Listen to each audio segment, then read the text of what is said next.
ಕಿಚ್ಚ ಸುದೀಪ್ ಅವರ the most expected mark film release ಆಗಿದೆ. ಕಿಚ್ಚ ಮತ್ತೆ ವಿಜಯ್ ಕಾರ್ತಿಕೇಯ ಅವರ ಎರಡನೇ ಕಾಂಬಿನೇಷನ್ ಕೂಡ ಇದಾಗಿದೆ. ಇದು ವರ್ಕ್ ಆಯ್ತಾ? ಈ ಫಿಲಂ ಅಲ್ಲಿ ಏನ್ ಇಷ್ಟ ಆಯ್ತು, ಏನ್ ಇಂಟ್ರೆಸ್ಟಿಂಗ್ ಆಗಿತ್ತು, ಮತ್ತೆ ಪಾಸಿಟಿವ್ ಏನು, ನೆಗೆಟಿವ್ ಏನು ಎಲ್ಲಾನು ನೋಡೋಣ ಬನ್ನಿ. ಹಾಯ್ ಫ್ರೆಂಡ್ಸ್, ಎಲ್ರಿಗೂ ನಮಸ್ಕಾರ. ನಾವಿವತ್ತು ನೋಡ್ತಾ ಇರೋದು ಕಿಚ್ಚ ಸುದೀಪ್ ಅವರ ಮಾರ್ಕ್ ಫಿಲಂ ಬಗ್ಗೆ.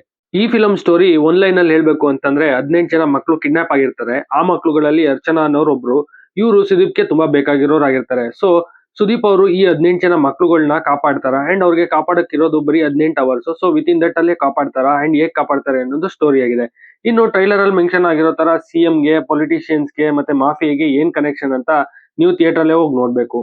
ಈ ಫಿಲಂ ಪ್ಲಸ್ ಪಾಯಿಂಟ್ಸ್ ಏನಪ್ಪಾ ಅಂತಂದ್ರೆ ಇದು ಫಾಸ್ಟ್ ಪೇಸಿಂಗ್ ಅಲ್ಲಿ ಮೂವ್ ಆಗ್ತಾ ಇರುತ್ತೆ. ತುಂಬಾ ಫಾಸ್ಟ್ ಆಗಿ ಹೋಗ್ತಾನೆ ಇರುತ್ತೆ. ಸೊ ಎಲ್ಲೂ ಬೋರ್ ಮಾಡಲ್ಲ. ಮತ್ತೆ ಈ ಫಿಲಂ ಅಲ್ಲಿ ಬರೋ ಎಲ್ಲಾ ಕ್ಯಾರೆಕ್ಟರ್ಸ್ ಗಳು ಸ್ಟೋರಿಗೆ ಲಿಂಕ್ ಮಾಡಿರೋದ್ರಿಂದ ಯಾವ ಕ್ಯಾರೆಕ್ಟರ್ ಕೂಡ ಅನ್ನೆಸೆಸರಿ ಅಂತ ಫೀಲ್ ಆಗಲ್ಲ ಅಂಡ್ ಇದು ಫಿಲಂಗೆ ಒಂಥರ ಹೆಲ್ಪ್ ಆಯ್ತು ಅಂತಾನೆ ಹೇಳ್ಬೋದು. ಇನ್ನು ಇಲ್ಲಿ ತುಂಬಾ ಥ್ರಿಲ್ಲಿಂಗ್ ಮೂಮೆಂಟ್ಸ್ ಗಳಿದೆ, ಟ್ವಿಸ್ಟ್ ಅಂಡ್ ಟರ್ನ್ಸ್ ಗಳಿದೆ. ಸೊ ಫಿಲಂ ಫುಲ್ ಎಂಗೇಜಿಂಗ್ ಆಗಿರುತ್ತೆ. ಮತ್ತೆ ಲೈಟ್ ಹೌಸ್ ಸೀನ್ಸ್ ಅಂತೂ ಮತ್ತೆ ಆಕ್ಷನ್ ಸೀನ್ಸ್ ಗಳಂತೂ ತುಂಬಾ ಚೆನ್ನಾಗಿ ಬಂದಿದ್ದು ಇದು ಫಿಲಂ ನ ಇನ್ನೊಂದು ಹೈಲೈಟ್ ಅಂತಾನೆ ಹೇಳ್ಬೋದು. ಇನ್ನು ಸುದೀಪ್ ಅವರ ಆಕ್ಟಿಂಗ್, ಅವರ ಸ್ವ್ಯಾಗ್ ಈ ಫಿಲಂ ಅಲ್ಲಿ ಚೆನ್ನಾಗಿ ವರ್ಕೌಟ್ ಆಗಿದೆ. ಮತ್ತೆ ಸುದೀಪ್ ಅವರ ಬೆಟರ್ ಡ್ಯಾನ್ಸ್ ಪರ್ಫಾರ್ಮೆನ್ಸ್ ನ ನಾವಿಲ್ಲಿ ನೋಡಬಹುದು ಅಂಡ್ ಅವರ ಆಕ್ಷನ್ಸ್ ಎಲ್ಲ ಸಖತ್ ಸ್ಟೈಲಿಶ್ ಆಗಿ ಬಂದಿದ್ದು ಈ ಫಿಲಂ ನ ಇನ್ನೊಂದು ಪ್ಲಸ್ ಪಾಯಿಂಟ್ ಆಗಿದೆ. ಇನ್ನು ಸುದೀಪ್ ಅವರು ಈ ಫಿಲಂ ಅಲ್ಲಿ ಒನ್ ಮ್ಯಾನ್ ಶೋ ತರ ಕಾಣಿಸ್ಕೊಳ್ತಾ ಇದ್ದಾರೆ. ಇನ್ನು ನವೀನ್ ಚಂದ್ರ ಅವರು ಒಂದ್ ಒಳ್ಳೆ ಪರ್ಫಾರ್ಮೆನ್ಸ್ ನೀಡಿದ್ದಾರೆ. ಅವರಷ್ಟೇ ಅಲ್ಲ, ಡ್ರ್ಯಾಗನ್ ಮಂಜು, ಯೋಗಿ ಬಾಬು ಅವ್ರ ಕಾಮಿಡಿ, ಮತ್ತೆ ಗುರು ಶ್ಯಾಮ್ ಸುಂದರಂ, ರೋಶಿನಿ ಪ್ರಕಾಶ್ ಇವರೆಲ್ಲರ ಆಕ್ಟಿಂಗ್ ಚೆನ್ನಾಗಿ ಬಂದಿದೆ.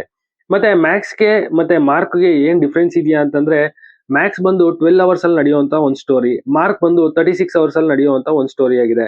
ಇನ್ನು ಮಾರ್ಕ್ ಅಲ್ಲಿ ಒಂದ್ ಒಳ್ಳೆ ಸ್ಟೋರಿ ಇದೆ. So Mark is better than Max ಅಂತಾನೆ ಹೇಳ್ಬೋದು.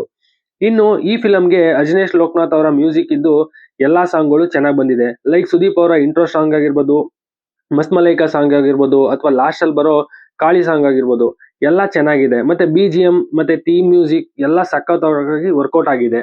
ಇನ್ನು ಈ ಫಿಲಂ ನೆಗೆಟಿವ್ ಅಂತ ಬಂದ್ರೆ ನಾನ್ ಮುಂಚೆ ಟ್ರೈಲರ್ ರಿವ್ಯೂ ಹೇಳಿದ ತರ ಫಿಲಂ ನೈಟ್ ಸೈಡ್ ಜಾಸ್ತಿ ಆಯ್ತು. ಸೊ ಇದು ಒನ್ ಆಫ್ ದ ಡ್ರಾಬ್ಯಾಕ್ ಅಂತಾನೆ ಹೇಳ್ಬೋದು. ಇನ್ನು ಸ್ಟೋರಿ ಟೆಲ್ಲಿಂಗ್ ಬಂದು ಮ್ಯಾಕ್ಸ್ ಮತ್ತೆ ಮಾರ್ಕ್ ಸಿಮಿಲರ್ ಅನ್ಸುತ್ತೆ, ಬಿಕಾಸ್ ಡೈರೆಕ್ಟ್ ಅವರೇ ಅಲ್ವಾ. ಸೊ ಎರಡು ಒಂದೇ ತರ ಫೀಲ್ ಆಗುತ್ತೆ. ಇನ್ನು ಕೆಲವೊಂದ್ ಸೀನ್ಸ್ ನ ಇನ್ನ ಬೆಟರ್ ಆಗಿ ಹೇಳಕ್ಕೆ ಆಪ್ಷನ್ ಇತ್ತು, ಆದ್ರೆ ಅದನ್ನ ಸರಿಯಾಗಿ ಇವ್ರು ಯೂಸ್ ಮಾಡ್ಕೊಂಡಿಲ್ಲ.